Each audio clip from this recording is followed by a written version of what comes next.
El ministro de Asuntos Militares de la entidad sionista Israel Katz autorizó la movilización de unos 60.000 reservistas para participar en la operación de la toma de la ciudad de Gaza, según medios israelíes. Además, otros 70.000 deberán extender su actual servicio durante 30 o 40 días más. El movimiento de resistencia islámica palestina Hamas había informado que aceptaba la nueva propuesta de alto el fuego en Gaza tras la mediación de Qatar y Egipto, la que contemplaba un cese de las hostilidades durante 60 días, canje de retenidos y la entrada de ayuda humanitaria en la franja de Gaza. Todo nuevamente sin efecto.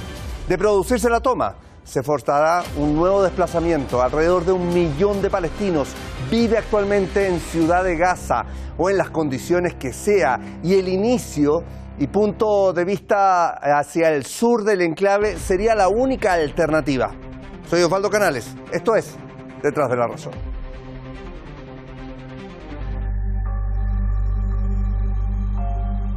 El ministro de Asuntos Militares de la entidad sionista Israel Katz dio el vamos la noche del martes al plan presentado por las Fuerzas Armadas para tomar la ciudad de Gaza, donde actualmente hay alrededor de 1 millón de palestinos. Katz autorizó la movilización de unos 60.000 reservistas para participar en la operación. Según el periódico israelí Ma'ariv, además, otros 70.000 deberán extender su actual servicio durante 30 o 40 días más. El movimiento de la resistencia islámica de Palestina, Hamas, había informado que aceptaba la nueva propuesta de alto el fuego en Gaza tras la mediación de Qatar y Egipto, la que contemplaba un cese de las hostilidades durante 60 días, canje de retenidos y la entrada de ayuda humanitaria en la franja de Gaza. Sin embargo, el régimen de Tel Aviv ha vuelto a rechazar la postura, que además estipulaba la retirada de los ocupantes hasta una profundidad de 1.000 metros en las zonas norte y este de Gaza, con excepción de Shuhaiya y Beit Lahia.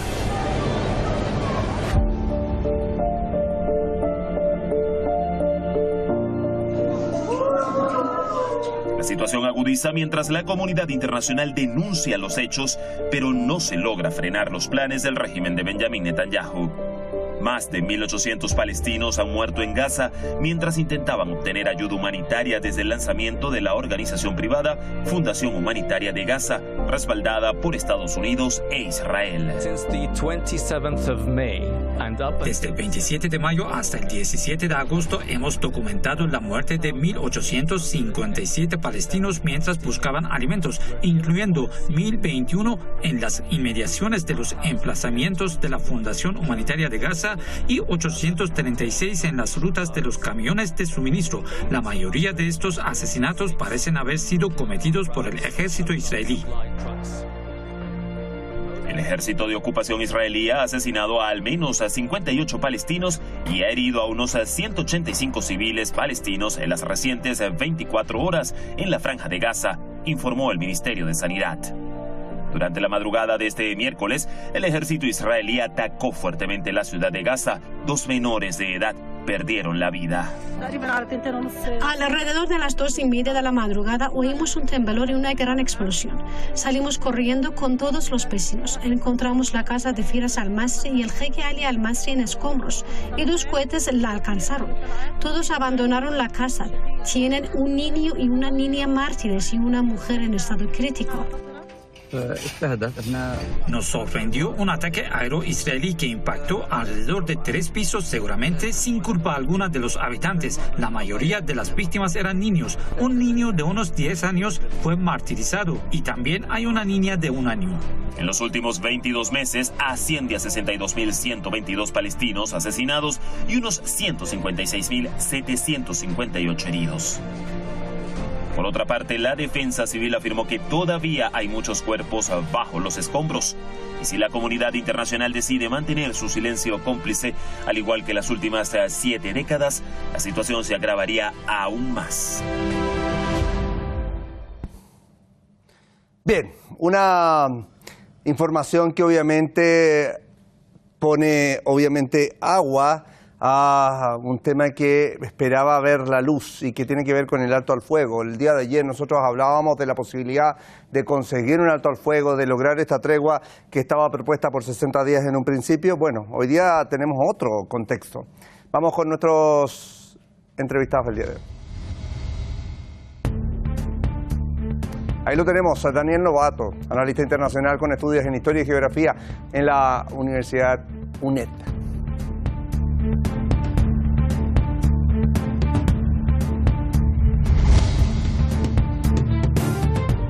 Y junto a él estará Tadeo Castiglione, periodista y experto en relaciones internacionales.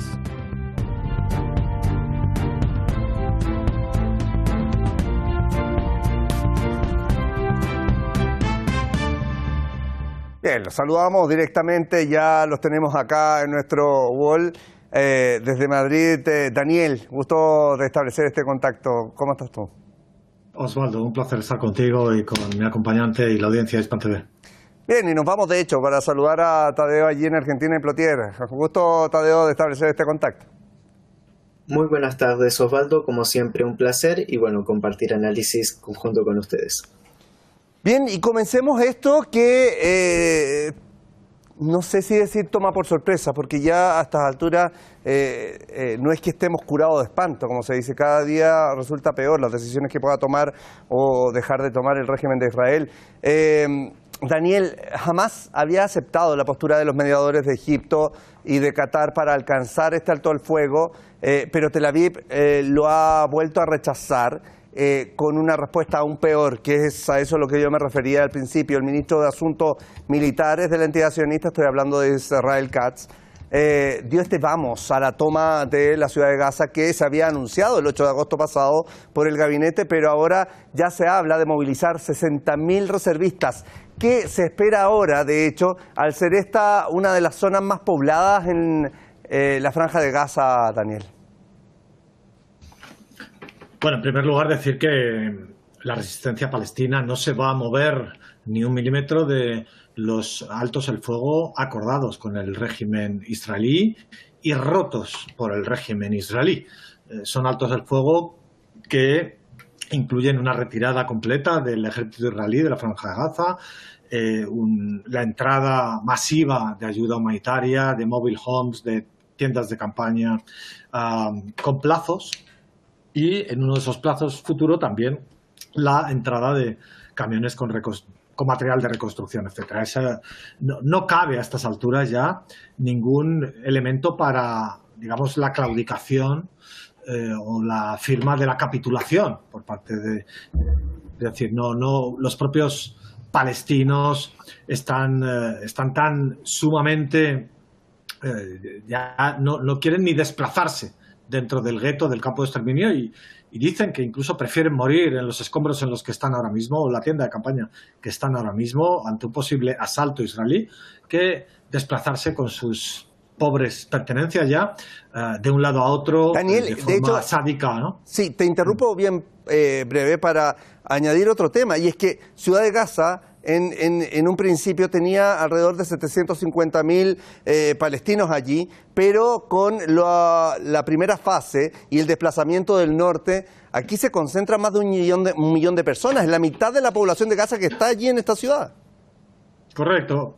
Entonces, claro, lo que tenemos que tener en cuenta es que, primero, una dimensión de la estrategia de esta masacre, este genocidio llamado guerra israelí, es la propaganda y el inmenso ruido mediático que los altavoces de la propaganda israelí y occidental nos pueden llegar a aturdir, ¿no? Y estar hablando permanentemente de lo que Israel hace, ha planificado, va a llevar a cabo. Israel dice, Israel propone, sin que, además, esos grandes anuncios luego se vean respaldados por objetivos conseguidos en el terreno, ¿no? Al contrario, lo que hacen es enmascarar dos cosas: el propio genocidio en sí, porque se habla de una nueva propuesta, de mediaciones, de viajes, de ronda de reuniones para el alto el fuego, o se habla de esas grandes planes, esas grandes amenazas que Israel va a llevar a cabo, y no se habla del gran fracaso sobre el terreno y especialmente del gran genocidio. Por supuesto se habla del genocidio, pero no en toda la dimensión de que se debería hablar, ¿no? Entonces, fíjate el último fracaso de los carros de Gedeón, ¿no? Que fue anunciado con toda la potencia de altavoces mediáticos. ¿Y qué ha sido de esos carros de Gedeón? Ahora esta nueva ofensiva no está claro si va a llevar ese mismo nombre o no. Y, por tanto, ¿cuántos planes operativos en estos casi 2 años al final se han limitado a los bombardeos, a arrasar mediante 6 bombas de Hiroshima y arrasar a la población civil, ¿no? Entonces, hay que entender que el régimen israelí tiene un gravísimo problema militar. El propio ex primer ministro Ehud Olmert, el responsable de la masacre de plomo fundido de 2008 contra el gueto de Gaza, en una entrevista el otro día decía que Israel tiene un grave problema militar, que el ejército israelí es 1/3 del tamaño de lo que era entonces, hace 20 años, el ejército israelí, cuando hoy tiene 1 millón más de colonos la población israelí, ¿no? Entonces, es un ejército tecnificado, con una gran aviación, con una gran potencia de carros de combate, pero en realidad sin posibilidades prácticas sobre el terreno de tomar control de grandes extensiones. Por tanto, al final invadir, como tú has dicho, la ciudad de Gaza, donde hay más de 1 millón de personas acumuladas, va a suponer una gigantesca catástrofe, una gigantesca masacre, carnicería de palestinos, pero también unas catastróficas bajas para el ejército israelí, que además está teniendo que tirar forzosamente de reservistas, los cuales están presentándose cada vez menos a los centros de reclutamiento, con muy bajo entrenamiento, y que, por tanto, como hemos visto hoy en una exitosa operación de la resistencia palestina, donde decenas de soldados israelíes han sido heridos o muertos, en una invasión a una ciudad tan densamente poblada como es la ciudad de Gaza, en donde tienes que controlarla completamente, todas las esquinas, claro, y el subsuelo de los túneles de donde te van a salir, o de debajo de los escombros te van a salir los guerrilleros palestinos, las bajas van a ser catastróficas también para el ejército israelí, y eso lo sabe también el régimen israelí. Bueno, voy con Tadeo para hablar lo siguiente, y es que ahí también tienes tú mucha razón, Daniel, que el régimen de Israel ciertamente consigue, por decirlo de alguna forma, sus logros vía aérea, pero en terreno le ha ido bastante mal en distintos terrenos, y tenemos apenas el año pasado lo ocurrido, por ejemplo, en el Líbano. Voy con Tadeo. Tadeo, ¿hasta qué punto, dadas las condiciones actuales, se puede seguir hablando de diálogo para conseguir un poco de respiro y que prime la cordura, que a esta altura está perdida? Bien, habría que preguntarnos, estimado Osvaldo, si ha servido de algo todos los diálogos que se han llevado, no en el tiempo actual, sino desde la fundación írrita y legal de la entidad sionista desde el 48 hasta ahora.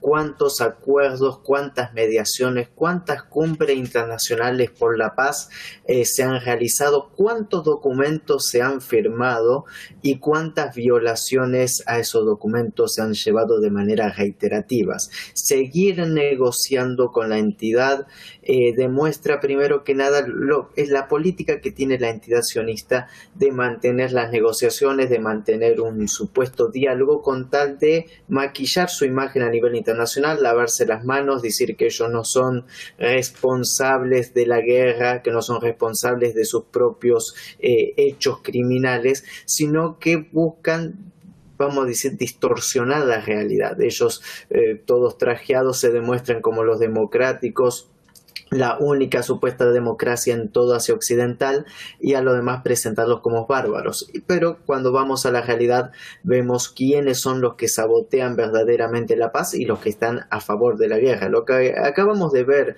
con este cambio rotundo de las últimas 24 horas de la resistencia palestina firmando la petición, que es similar a la de Steve Witkoff, es decir, del acuerdo que Donald Trump propuso para llegar a un cese al fuego, para evitar mayor catástrofe humanitaria, es la que termina aceptando Hamas, y es la que Israel termina rechazando y retirándose, imponiendo condiciones aún mayores para humillar a la resistencia, sabiendo que no van a aceptar términos mayores, pero a la vez en su jugada de maldad mediática, acusar de que, bueno, quienes no quieren la paz son ellos al no aceptar nuestros términos. Eso es lo que está en disputa desde la manera discursiva que maneja la entidad sionista, que, bueno, ya lo hemos analizado a lo largo de todos estos años. Lo único que hace es vilipendiar lo que quedaría del mal llamado ya derecho internacional, que ha quedado totalmente arrasado con esta campaña genocida en contra de Palestina en la Franja de Gaza, pero también dejar en claro cuáles son las políticas reales del régimen de Netanyahu, que se sigue aferrando al poder mediante la guerra, no únicamente llevando a cabo esta campaña genocida en contra de los palestinos, sino incluso en contra de la voluntad popular de la mayoría de los ciudadanos dentro de su entidad sionista, lo cual es bastante interesante para tener en consideración y que demuestra nuevamente que, bueno, muy difícilmente se puede confiar en una entidad ficticia que además se encarga ella misma de violar lo que firman, como solemos decir en Argentina, lo que firman con la mano lo borran con el codo. Bien, rápidamente para aprovechar el tiempo, pero voy con una pregunta bien breve y precisa para Daniel. Daniel, después de conocerse esta decisión de el régimen de Israel y a través de su ministro de Defensa, o sea, ¿qué pasa o qué viste o qué nivel de reacción pudiste percibir de la comunidad internacional, que hoy día la criticamos tanto, pero que por Dios hizo falta algún titular en reacción a esto, ¿no? Bueno, hay que diferenciar en la comunidad internacional dos campos, ¿no? El campo de aquellos que realmente están horrorizados y están en contra del genocidio que está llevando a cabo el régimen israelí, pero que sin embargo no están actuando. Solo están actuando 3 actores internacionalmente, que son Yemen, Hezbollah e Irán. Hezbollah puede estar ahora por cuestiones internas políticas libanesas en silencio temporalmente. Irán puede estar también un poco en silencio temporalmente. Yemen sigue actuando día a día cualitativamente, aunque no de forma intensa, pero son los únicos 3 actores que están actuando. Entonces, en ese resto de comunidad internacional, ya digo, tenemos una parte de ella que está horrorizada, pero que a pesar de lo que dice el propio Tribunal de Gaza, un tribunal internacional compuesto por académicos, periodistas, activistas internacionales, por ejemplo, el prestigioso periodista Richard Falk, un gran conocedor de Oriente Medio, que forma parte de ese tribunal, que ha pedido acciones militares para detener a Israel. Es decir, lo que están llevando a cabo Yemen, Hezbollah e Irán. Por fin el discurso ya se va corriendo hacia el punto en el cual no solo hay que definir si es un genocidio o no es un genocidio, que ya hemos estado un año perdido o casi 2 años perdidos en ese debate, sino que por fin se va corriendo al punto de que no solo es que sea un genocidio, es que hay que tomar medidas contra él porque lo mandata la legalidad internacional, la Carta de la ONU, la Convención contra el Genocidio, lo que están haciendo Yemen, Hezbollah, Irán. Ese es el punto en el que hay que correr a esa comunidad internacional y, por tanto, los países del sur global, aquellos que han sufrido ese gigantesco colonialismo, ya sea Argelia, ya sea Venezuela, ya sea Malasia, ya sea distintos países de las 4 esquinas del globo, deben ya tomar acciones bélicas, acciones de fuerza. Y luego está la otra parte de la comunidad internacional, que son los que hipócritamente condenan la masacre, pero en definitiva están apoyando, ya sea Europa, ya sea Turquía, ya sea Egipto, ya sea, por supuesto, Arabia Saudí, Emiratos, que están todos ellos alimentando y haciendo posible el genocidio, a pesar de que pues retóricamente hagan manifestaciones hipócritas en los medios de comunicación, ¿no? Tadeo, ¿qué pasa con los que siguen apoyando al régimen de Israel? Que, hay que decirlo, Netanyahu actúa y con una impunidad bastante abierta y sin ocultismo, digamos. Lo hago y en vista de paciencia y de todo, pero esto significa que hay apoyo detrás. ¿Qué pasa con estos países hoy día? Te lo pregunto breve. Sí, no son claramente cómplices de esta campaña de genocidio. Estamos hablando incluso de algunos países europeos que tratan de despegarse de la situación, pero siguen siendo quienes aportan armas. Este es el caso de Alemania, que sigue siendo uno de los proveedores de armamento a la entidad sionista. Ni hablar de Estados Unidos con un Donald Trump que quiere instalar sus Trump Towers y todo el plan del balneario turístico de la Franja de Gaza, fundada sobre los cadáveres de los ciudadanos palestinos. Bueno, ahí vemos claramente quiénes son colaboradores y partícipes necesarios en esta campaña de genocidio. ¿Qué va a pasar con ellos? Pues bueno, parece que la legitimidad internacional y la legislación internacional no puede únicamente quedarse con la condena hacia los actores directos, sino que también tiene que ir y avanzar hacia quienes financiaron todas estas campañas, quienes las sostienen, porque sabemos que la entidad sionista, sin este respirador artificial de tanto dinero que le envía Estados Unidos, el Reino Unido y algunos países europeos, no se podría sostener a lo largo del tiempo. Y bueno, creo que son actores cómplices necesarios y que también tienen sus manos manchadas de sangre. Daniel, me queda un minuto, pero aprovecho de preguntarte, si en la situación actual y las decisiones que toma el gabinete de Netanyahu, ¿qué pasa hoy día cuando los distintos países van a reconocer, los que ya han anunciado, por cierto, el Estado de Palestina ante la Asamblea en septiembre? Es decir, dentro de un mes puntualmente, habría socios que estarían reconociendo el Estado palestino. ¿Qué pasa con Netanyahu en ese momento? Porque seguramente va a tener una reacción más rabiosa, ¿no? Bueno, yo creo que no va a ocurrir nada. Forma parte de un poco de la escenificación de un cierto teatro, como hoy Netanyahu amenazando a Macron por ese tipo de decisiones, etcétera. El reconocimiento de un virtual Estado de Palestina es, digamos, el seguir envueltos en ese fraude de la retórica de los dos estados. Lo único que va a romper el dique de contención del colapso del régimen israelí son las fisuras que se van generando dentro del campo occidental a través de la presión de las poblaciones en las manifestaciones, en la exigencia de las acciones a tomar, ya no solo de la retórica, sino de tomar medidas, sancionar lo que hizo Petro, lo que también hizo en su momento Sudáfrica, explorando la legalidad internacional, poniendo esa denuncia en la Corte Internacional de Justicia, explorando los límites del dique de contención de la impunidad a Israel, ¿no? Esas fisuras van a ir llegando a medida que otros países también planteen sanciones, planteen castigo, incluido, como he dicho antes, el militar al régimen israelí, no solo los tres actores que he nombrado antes, sino que se sumen otros con flotilla que no sean solo de humanitarios, de activistas humanitarios, sino una flotilla realmente de algunas naves militares, ¿no? que se destinen hacia el Mediterráneo. Ese tipo de fisuras son las que van a llegar, a pesar de que las intenten tapar, por ejemplo, con la Corte Internacional, los movimientos en la Corte, con los juristas cambiando, poniendo otros, a ver si consiguen variar el veredicto y aplazarlo hasta el año 2026. Claro. Que ha conseguido Occidente hacerlo. Bueno, esas fisuras las pueden dilatar un poco en el tiempo, pero van a acabar abriéndose cada vez más que ese efecto virtual de reconocer un fraudulento Estado de Palestina en los guetos de Cisjordania y Gaza, que no va a ningún lado. De hecho, hay más países en el mundo hoy que reconocen ese virtual Estado de Palestina inexistente a países que no lo reconocen, y no ha servido absolutamente para nada en la práctica para el pueblo palestino. Claro, lo que tú señalas, equivalente a 145, 147 países que ya lo reconocen, y seguimos con los mismos problemas. Tadeo, me queda el último minuto, pero se estima que el 80% de los israelíes quiere el fin de la guerra y recuperar a los cautivos israelíes. Esto se ha visto en las calles de Tel Aviv en protestas contra Netanyahu y su gabinete y las decisiones que han tomado, por supuesto. ¿Cómo ves esta situación desde dentro de los territorios ocupados hoy día?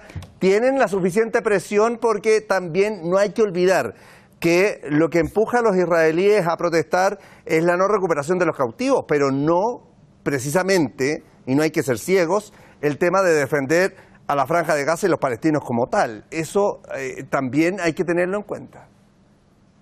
Claramente, estimado Osvaldo, no hay que separar los dos temas. Esta población lo que quiere es un cese al fuego, terminar este conflicto cuanto antes, pero no quiere decir que estén a favor de la paz o de los palestinos o de una resolución pacífica de la crisis en Asia Occidental. Que lo que estamos viendo es importante para tener en consideración que es un quiebre social interno dentro de la entidad sionista, en los cuales va desde una crisis económica acarreada por todos estos años de conflicto, sumado con la falta de seguridad y de certeza. Ya lo hemos visto con las justas campañas de Irán en contra de la entidad, los ataques continuos de Yemen que no los pueden frenar, la situación de inseguridad, sumado a también recordar que Netanyahu está condenado por la justicia israelí por corrupción. Entonces todos estos problemas sociales se aunan también en una voz común pidiendo la resolución rápida de este conflicto, que como bien decimos no es que quieran la paz o que no estén a favor de Palestina, sino que es para la defensa máxima de los intereses sionistas. Pero es todo un mensaje y todo un panorama para seguir en continuo análisis la situación interna de quiebre social dentro de la entidad sionista. Tadeo Castiglione, nos quedamos con eso. Muchísimas gracias por estar con nosotros hoy día. Fuerte abrazo, como siempre. Y un abrazo para Daniel Lobato, que siempre es un gran aporte en Detrás de la Razón. Hasta la próxima. Otro para ti, Osvaldo, y para Tadeo y la audiencia. Gracias. Hasta entonces, nos vemos.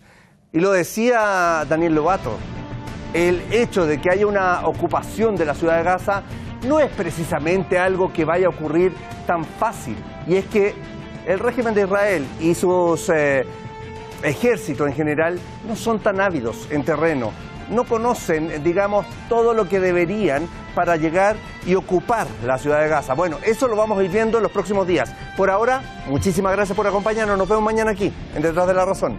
Hasta entonces.